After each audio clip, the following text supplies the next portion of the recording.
Ang kwentong ito ay hango sa totoong buhay. Karanasan ito ni Mang Jojo.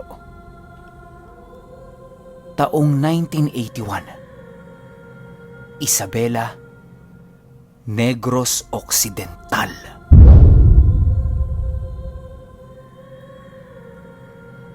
Itong mga panahong ito, nasa edad 20 anyos si Mang Jojo. Hilig niya at ng mga tropa niya ang dumayo-dayo kung saang merong fiestahan sa buong Isabela. Ginagawa nila yan dahil sa mga kababaihan. Aminado naman si Mang Jojo na itong panahong ito, kainitan niya sa babae. Halos lahat nga ng kababaihan sa kanila, dinidiskartehan niya. May mga iilan siyang nakuha pero mabilis na kumalat sa lugar nila yung ganong gawain niya. Tapos yung ibang babaeng dinidiskartehan niya, magkakaibigan. Kaya naman mabilis na kumalat ang bali-balita sa kanila na wala siyang kwentang lalaki. Kaya yung mga babae sa kanila, todo iwas na sa kanya. Mabilis niya ding napansin yon sa lugar nila. Yun bang ilang sa kanya yung mga kababaihan? Wala naman siyang magagawa. Markado na yung ugali niya. Yan ang isa sa naging dahilan ng pagdayo-dayo niya sa iba't ibang fiestahan dito sa buong Isabela. Hanggang isang hapon, nagkayayaan sila ng mga kaibigan niya na pumunta sa isang fiestahan na gaganapin sa susunod na linggo. Bale, may 7 araw pa sila para pag-isipan kung pupunta sila doon o hindi. Dahil yung pupuntahan nilang lugar kung saan gaganapin yung fiesta ay usap-usapan na dinarayo din ng mga aswang. Putok na putok kasi ang balita noon dito sa Negros na merong isang liblib na baryo ng mga aswang. At yung mga aswang na nakatira sa baryo na yon ay nakikihalubilo sa lugar na pupuntahan nila. Bakit sila nakikihalubilo? Gawa ng doon sila namimili ng kanilang mga binibiktima. Masyado kasing tago at mahirap puntahan yung lugar. Tamang-tama yon para sa kanila. At may sabi-sabi din kasi noon sa kanila na may isang matandang aswang ang nakatira dito. At yon ang nagbibigay ng mga impormasyon sa kanila kung kailan aatake, sinong aatakihin, at yung mga tao na dapat nilang patayin. Yan yung mga manggagamot o yung mga taong may alam kung papaano sila kokontrahin. Pero sabi-sabi lang naman yon. Wala pa namang nakakapagpatunay. Kaya nung narinig ni Mang Jojo yung yaya sa kanya ng kaibigan niya, medyo nag-aalangan siyang sumama. Tutal sa 1 linggo pa naman yon. May panahon pa siya para mag-isip. At saka, sa tanang buhay niyang nakatira sa Negros, kahit marami ang usap-usapan na may aswang nga sa kanila, wala pa naman siyang nakikita. Kahit nga 10 oras pa siya ng gabi umuwi. Wala naman yung mga kwento-kwento sa kanilang bagat-bagat na yan. Yung mga hinaharang ng malalaking baboy, aso, pusa, ibon, kalabaw. Wala eh. Hindi niya pa naranasan yan. Isipin niyo 20 years na siyang nakatira sa Negros, pero ni anino ng aswang, hindi siya nakakita. Siguro Panakot lang talaga yon sa mga bata para hindi na lumabas ng gabi. Siguro, wala naman talagang aswang. Yan ang mga naglalaro sa isip ni Mang Jojo nung mga oras na yon. Wala pa siyang nakikita eh. Bakit nga naman siya maniniwala, di ba? 3 araw ang lumipas. Kinausap niya yung tatay niya. Binanggit niya yung lugar na sinasabi ng kaibigan niya. Hindi pa kasi siya talaga nakakapunta doon eh. Itong tatay niya, halos maikot na yung buong Negros.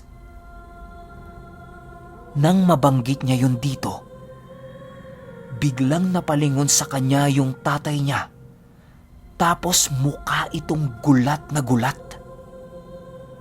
Tanong niya dito, "Tay, bakit? Delikado ba dun?" Ang sabi ng tatay niya sa kanya, "Aba, palay ko. Di pa ako nakakapunta ron eh." Nagulat si Mang Jojo sa sagot ng tatay niya. Kasi nga, gulat na gulat yung reaksyon, di ba? May paglingon pa nga eh. Tapos hindi naman pala niya alam. Sagot ni Mang Jojo, "Hindi mo alam, tay? Kasi gulat na gulat ka nung binanggit ko yung pangalan ng lugar eh." Kaya pala gano'n ang reaksyon ng tatay niya. Gawa ng naririnig niya na pala yon dati pa. At tama nga yung iniisip ni Mang Jojo sa lugar. Dinarayo nga yon ng mga aswang. Ang kaso lang, maging itong tatay niya, hindi pa rin nakakakita ng aswang. Pero ang mahigpit nitong bilin sa kanya, kung sakali mang pumunta siya doon kasama ng mga kaibigan niya, ang pinaka-iiwasan niya sa lahat, yung kumain ng mga lutong ulam doon. Lalo pa kung hindi niya alam kung ano yung karneng ginamit. Alam din kasi ng tatay niya yung yanggaw-yanggaw na yan eh. Kahit parehong limitado ang alam nila pagdating sa mga aswang, mabuti na yon kesa naman walang alam, di ba? Magagamit pa nila yung konting kaalaman nila kapag nagkagipitan na. Matapos ang maiksing usapan nila ng tatay niya, nakapagpasya na si Mang Jojo. Pupunta na siya sa fiestahan. Baka kasi ando doon na din yung babaeng matagal na niyang hinahanap. Yan na lang yung iisipin niya, kesa isipin niya yung mga aswang-aswang na yan. Hindi naman totoo yung mga yun eh. Isang araw bago ang fiesta, sinabi na ni Mang Jojo sa kaibigan niya na tutuloy na siya. Tanong niya dito, "Kumpleto ba tayo? Lahat tayo pupunta?" Sagot nung kaibigan niya, "Nako Jo, baka hindi ako makasama eh. Hindi ako pinayagan ng nanay ko eh. Pero may sasama naman. Siguro mga 4 kayo." Sagot ni Mang Jojo, "Ikaw nagaya tapos ikaw hindi sasama? Hindi pwede yun. Magpaalam ka kasi ng maayos." Ang sabi ng kaibigan niya, "Kahit anong ang paalam ko, hindi ako pinapayagan eh. Ang sabi pa ng nanay ko, mula nung pumunta yung tatay ko doon, ang laki na ng pinagbago sa ugali. Hanggang sa namatay na lang yun, hindi na niya nakausap ng maayos." Nung narinig ni Mang Jojo yung dahilan ng kaibigan niya, grabing pinagtawanan niya yun. Pero hindi na niya pinilit. Ang magiging tagpuan nilang magtotropa sa isang bahay din ng kaibigan nila. Plano nilang umalis ng maagang maaga nun para marami silang maikot na mga bahay. Kasi kapag fiesta sa kanila, kahit kaninong bahay pwede kang makikain, makitambay, at kahit makiinom ng alak. Yun bang walang limit? Sa probinsya nyo din ba ganyan? Masarap kapag ganun no? Araw na ng fiesta. 6:00 pa lang ng umaga, naglakad na silang magkakaibigan. 3 lang sila nun. Yung isa last minute nag-back out din. Tandang-tanda pa ni Mang Jojo yung mga kasama niya nun. Si Ruben at si Amay. Habang naglalakad silang 3, yung topic nila umiikot lang tungkol doon sa lugar na pupuntahan nila. Gawa ng ilang beses na pala yung napuntahan ni Amay. Hindi naman pala totoo yung mga kwento-kwento tungkol sa lugar na yon. Nakailang dalo na din siya ng mga fiestahan doon. Pero ayos naman. Nakakauwi pa naman siya ng buhay. Si Ruben kasi, unang beses palang pupunta doon Pareho sila ni Mang Jojo. Ang daming patawang kwento ni Amay nun sa kanila tungkol sa lugar na yon. At masasabi niyang sobrang saya kapag fiesta doon. Bukod sa napakasarap ng mga pagkain, napakarami ring mga dalaga. Nung narinig ni Mang Jojo yung tungkol sa mga pagkain, medyo napaisip siya at nagtanong kay Amay. Ang sabi niya, "Amay, lahat ba kinakain mo doon?" Sagot nito sa kanya, "Oo naman, bakit hindi? Ang sasarap kaya ng pagkain doon." Ang sabi ni Mang Jojo, "Kasi di ba may kasabihan na pinapadaan ng isang aswang sa pagkain yung laso nila para maging aswang ka din? Di ba totoo yun? Ginagawa nila yun?" Natatawang sumagot si Amay sa kanya ng, "Ano ka ba? Anong lason? E di sana matagal na akong patay o di kaya matagal na akong aswang. Halos nga lahat ng pagkain dun kinakain ko Naniniwala ka sa kasabihan na yan. Tanda-tanda mo na Tumahimik na lang si Mang Jojo nun at nagpatuloy sa kanilang paglalakad. Mga ilang minuto pa, may nakita silang matandang nakasuot ng magarang damit. Pero may hila-hila itong kalabaw. Imposible namang galing yun sa bukid kasi hindi naman pang bukid yung kasuotan niya At saka walang bahid ng putik yung damit niya. Malinis na malinis. Nung naabutan na nila ito sa paglalakad, binati nilang magkakaibigan. Ang sabi nila, "Magandang araw ho, Manong. Sa fiesta rin ho ba ang tungo ninyo?" Lumingon sa kanila yung matanda ng nakangiti at sumagot ito ng, "Ay, oo. Doon din ba ang punta ninyo? Oh, halika kayo. Sabayan nyo na ako." Nagkatinginan silang magtutropa. Kasi ang bait nung matanda Niyaya pa silang sumabay sa kanya. Pare-pareho lang naman silang naglalakad.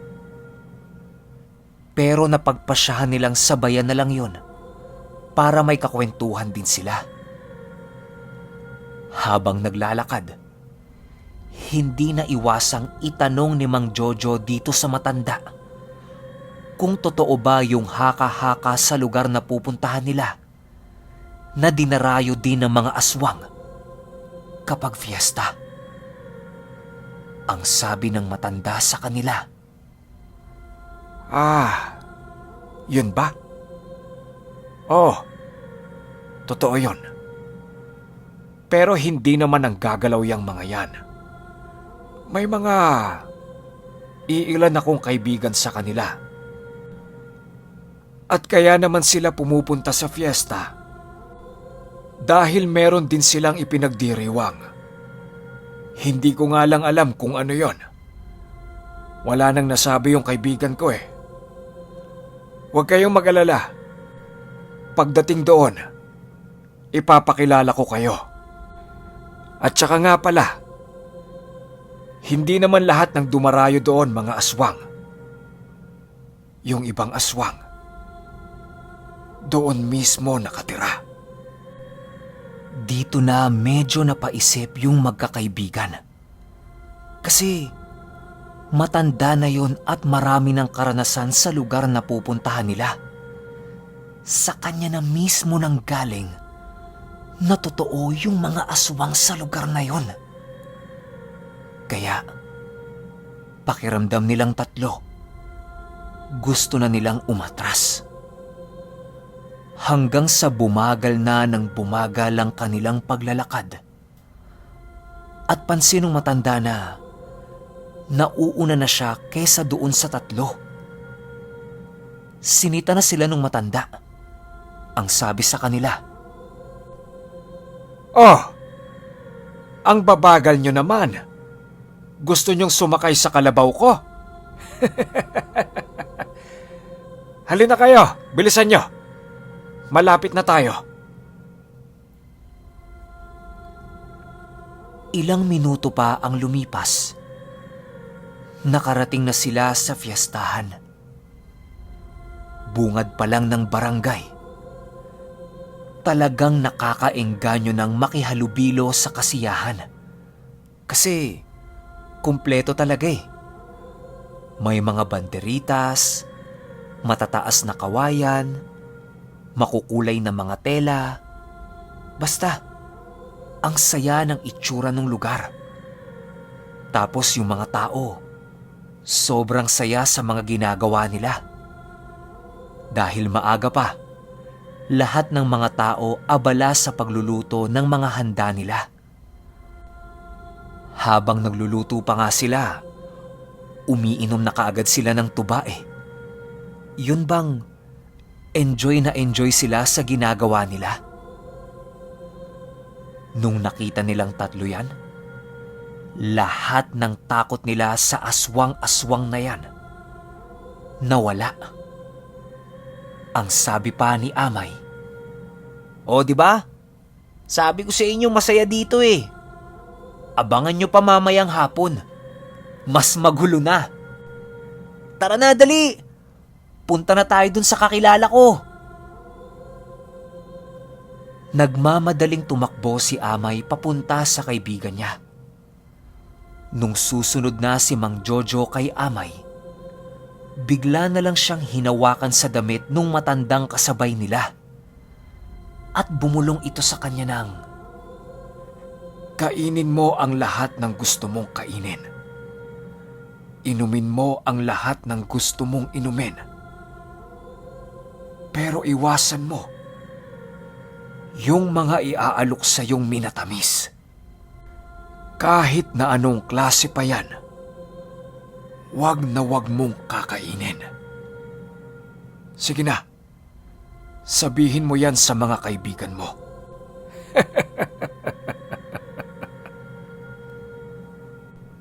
may mga gusto pa sanang itanong si Mang Jojo doon sa matanda. Kaso lang, hinila na siya ni Ruben. Iiwan na kasi sila ni Amay eh. Nung naabutan na nila si Amay, sinabi kaagad ni Mang Jojo yung sinabi ng matanda sa kanya. Ang sabi niya, "Amay, Ruben, ang sabi ng matanda, wag raw tayong kakain ng kahit anong minatamis." Sagot ni Amay sa kanya, "Ha? Anong wag? Yun nga yung masarap dito eh. Lalo na yung kanin na maraming asukal.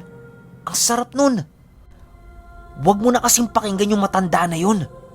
Gumagawa lang naman ng kwento yun eh. Tagal-tagal ko nang pumupunta dito. Sa akin ka maniwala. Isang beses mo pa lang naman nakita yung matanda na yun eh. Maya-maya pa, nakarating na sila sa bahay ng kakilala ni Amay. Medyo nasa dulo na yon ng barangay. Tapos napakabaho talaga ng amoy. Bukod sa mabaho na yung niluluto nila, ang baho din ng alingasaw ng bahay nila. Nagtataka naman si Mang Jojo kasi hindi naaamoy ni Ruben at Amay yung naaamoy niya. Tinanong niya na. Ang sabi niya eh, "Huy! Ang baho! Hindi niyo ba naaamoy? Amoy patay na daga." Sagot ni Amay sa kanya, "Wala naman ah. May naamoy ka ba, Ruben?" Sagot ni Ruben, Wala rin. Ano bang problema mo, Jo? bigla na lang napaatras si Mang Jojo nung nakita niya yung niluluto ng kaibigan ni Amay. Dahil may nakalabas dito na ulo na maraming buhok. At ang tingin niya doon, ulo ng tao. Napasigaw si Mang Jojo sa nakita niya. Habang nagsisisigaw siya, panay ang turo niya doon sa malaking kawa. Yung lalaking nagluluto, biglang hinalo ng mabilis yung niluluto niya. Napiko na si Amay sa kanya. Ang sabi nito, "Hoy, Jo! Ano bang ginagawa mo? Nakakahiya ka. Mga kaibigan ko yan. Dapat hindi ka na sumama eh." Ang sagot ni Mang Jojo, Amay, "Totoo yung nakita ko. May nakita akong ulo sa niluluto ng kaibigan mo." Pero pagtingin nila dito, purong-purong malagkit na kanin lang yun. Tapos walang tigil na hinahalo ng kaibigan ni Amay. Baka kasi masunog daw. Hanggang sa nagsalita na yung nagluluto. Ang sabi nito, "Baka nagugutom na yung kaibigan mo. Pwede naman na tong kanin. Mas masarap to kapag hahaluan mo ng inihaw na baboy. Medyo matamis kasi ang lasa."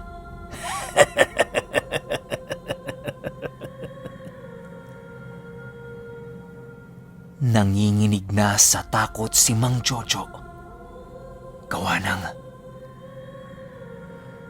"Okay,